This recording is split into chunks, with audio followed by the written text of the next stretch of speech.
नमस्कार दोस्तों, मेरा नाम है अंशुमन नायक और आप सभी का बहुत बहुत स्वागत है इंडियन डिफेंस न्यूज़ की डिफेंस टॉक सीरीज में, जहां पर हम रोज़ नए नए डिफेंस अपडेट्स के बारे में बात करते हैं। तो चलिए देर ना करते हुए आज की वीडियो शुरू करते हैं।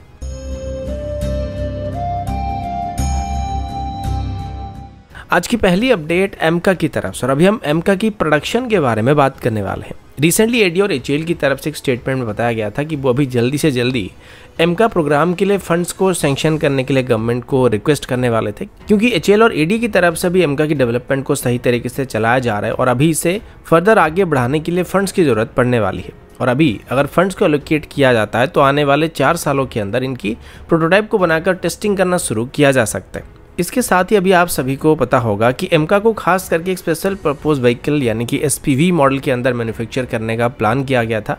और इसमें पब्लिक प्राइवेट कंसोर्टियम को फॉर्म करने का फैसला किया गया था, जो कि आगे चल के एमका को मैन्युफैक्चर करने वाली थी। अब इस प्रोग्राम में कई फॉरेन कंपनी की तरफ से भी नजर रखा जा रहा है और कल इसको लेके एक अपडेट भी सामने आया था कि भारत की तरफ से भी जो एमका प्रोग्राम को बनाने का फैसला किया गया, इस पर अभी बोइंग की तरफ से काफी नजर रखा जा रहा है। ये क्लियर नहीं है कि बोइंग अभी एमका की मैन्युफैक्चरिंग में शामिल होना चाहता है या फिर नहीं, लेकिन शायद वो अभी एमका की मैन्युफैक्चरिंग में इंटरेस्टेड जरूर दिख रहे हैं। अब इसमें बोइंग का अभी के लिए जो मेन कंसर्न है वो खास करके प्रॉफिट मार्जिन को लेके होने वाली है। और एक रफ एस्टिमेशन के मुताबिक एमका को जब मास प्रोड्यूस किया जाएगा, इनकी मास प्रोडक्शन को स्टार्ट किया जाएगा, तो उसमें कुल मिलाकर 10 से 11% की भी जिसकी प्रॉफिट मार्जिन होने वाली है। लेकिन ये डिपेंड करता है कि इंडियन एयरफोर्स की तरफ से कितने एमका को अपनी सर्विस में इंडक्ट करने का प्लान किया आता है। इसके अलावा इंडियन एयरफोर्स की बात करें तो इंडियन एयरफोर्स की तरफ से किसी भी जेट को खरीदने से पहले काफ़ी टफ नेगोशिएशन को किया जाता है और इतनी आसानी से पैसे नहीं दिया जाता है। खास करके आप सभी ने तेजस एम के आने वाले डील को देखा होगा, तो उसमें पहले एचएएल की तरफ से 12% का प्रॉफिट मार्जिन रखा गया था, लेकिन इंडियन एयरफोर्स की तरफ से लगभग इसको आधा कर दिया गया था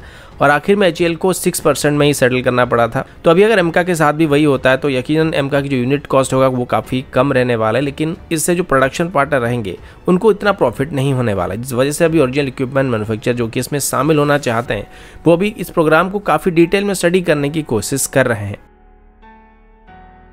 अगला अपडेट ब्रह्मोस मिसाइल की एक्सपोर्ट को लेके है। आप सभी को पता होगा कि भारत की तरफ से पिछले साल ब्रह्मोस मिसाइल को एक्सपोर्ट करने का पहला ऑर्डर फिलीपींस से हासिल किया गया था। ये पहली बार था जब भारत की तरफ से ब्रह्मोस मिसाइल को एक्सपोर्ट किया गया था। इस डील की कीमत करीब $375 मिलियन था और इसके बाद अभी ब्रह्मोस मिसाइल को खरीदने के लिए कई और देश की तरफ से इंटरेस्ट दिखाया जा रहा है, जिसमें अभी इंडोनेशिया के साथ भारत जल्दी से जल्दी एक डील को फाइनल कर सकता है। वैसे इसको लेके काफ़ी पहले से बातचीत चल रहा था, लेकिन फिलीपींस की तरफ से पहले भारत के साथ डील को सील कर दिया गया था, लेकिन अभी इंडोनेशिया की तरफ से भी जल्दी से जल्दी ब्रह्मोस मिसाइल को खरीदने के लिए भारत के साथ डील को फाइनल किया जा सकता है और उम्मीद किया जा रहा है कि इस डील को इसी साल के एंड तक ही फाइनल कर दिया जाएगा। अभी इसको लेके डिटेल डिस्कशन लगभग कंप्लीट हो चुका है और बस इंडोनेशियन ऑफिशियल की तरफ से फाइनल डील को साइन करना बाकी है। इसमें एक्चुअली कितने ब्रह्मोस मिसाइल इंडोनेशिया की तरफ से खरीदा जाएगा ये तो फिलहाल क्लियर नहीं है, लेकिन इसकी कीमत करीब $200 मिलियन के आसपास हो सकता है और इसमें इंडोनेशिया की तरफ से ब्रह्मोस मिसाइल की लैंड बेस्ड वेरिएंट को ही खरीदने की बात की गई है। इसके अलावा भी ब्रह्मोस एरोस्पेस को उम्मीद है कि आने वाले 2 से 3 सालों के अंदर ब्रह्मोस एरोस्पेस को ब्रह्मोस मिसाइल के लिए 2 से 3 एक्सपोर्ट ऑर्डर भी मिलने वाली है और कुछ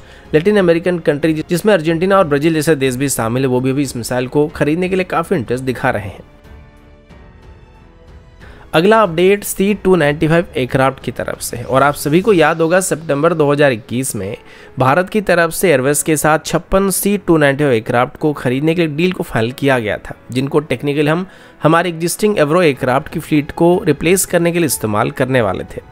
इनमें पहले 16 एयरक्राफ्ट एयरवेज की तरफ से डायरेक्टली बनाकर भारत को सप्लाई किया जाएगा और बाकी 40 को भारत में टाटा और एयरवेज की जॉइंट फैसिलिटी बनाने का प्लान किया गया। इन एयरक्राफ्ट को खास करके इंडियन एयरफोर्स की कुछ स्पेसिफिक रिक्वायरमेंट के हिसाब से मॉडिफाई करके भारत को डिलीवर किया जाएगा और इसमें या तो 70 पैसेंजर या फिर 50 के आसपास फुली इक्विप पैराट्रूप को ट्रांसपोर्ट करने की क्षमता होने वाली है। अभी रिसेंटली इंडियन एयरफोर्स की पेंट स्कीम के साथ जब C-295 एयरक्राफ्ट के कुछ रिसेंट इमेज को देखा गया था, तो ये देखकर अंदाजा लगाया जा रहा था कि जल्दी से जल्दी एयरवेज की तरफ से भारत को इस एयरक्राफ्ट को डिलीवर करने की प्लान किया जा रहा है और अब इस बात को ऑफिशियली एयरबस की तरफ से भी कंफर्म किया जा चुका है और एयरबस की तरफ से बताया जा रहा है कि वो भी भारत की C-295 एयरक्राफ्ट की पहली यूनिट को इसी साल की सितंबर में भारत को डिलीवर करने वाले हैं। अभी के लिए भारत को डिलीवर होने वाली पहली एयरक्राफ्ट की रोल आउट कंप्लीट हो चुका है, लेकिन अभी इसकी कई फ्लाइट टेस्टिंग होना बाकी, जिसके बाद जाके इसको इंडियन एयरफोर्स को हैंडओवर किया जाएगा।